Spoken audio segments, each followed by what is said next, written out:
Have you ever paused mid-sentence, wondering if you just used the right word? It is a common moment for many of us, especially with words that sound so similar yet carry completely different meanings. Today we are tackling one of those tricky pairs, principle versus principle. So, how do you use principle versus principle correctly?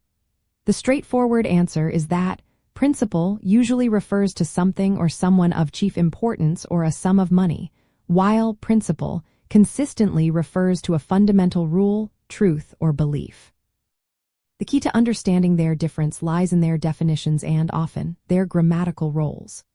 Principle can be an adjective meaning most important or chief, as in the principal reason for something. As a noun, principal can be a person like the head of a school, a main performer in a show, or the original amount of a loan before interest. On the other hand, principle is always a noun, referring to a basic truth, a moral standard, or a guiding rule of conduct or action. Let us dive into some practical applications. To remember principle, when it refers to a person, think that your principal is your pal. For example, the school principal greeted the students. When you are talking about the main amount of a loan, like paying back the principal on your mortgage, you are referring to the original sum. When it is used as an adjective, it means the most important part, such as the principal ingredient in a recipe.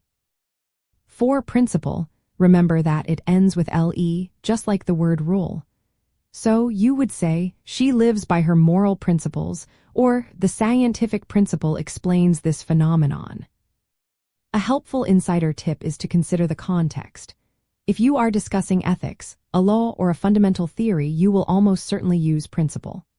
Think about the principles of physics or the principles of democracy. If you are identifying the most important element, a leader or an initial sum of money, then principle is your word. For instance, the principal dancer performed beautifully, or the principal investment earned significant returns. Mastering the distinction between principle and principle significantly enhances your clarity and precision in both speaking and writing. By remembering these simple definitions and memory aids, you can confidently choose the correct word every time, ensuring your message is always understood exactly as you intend it to be.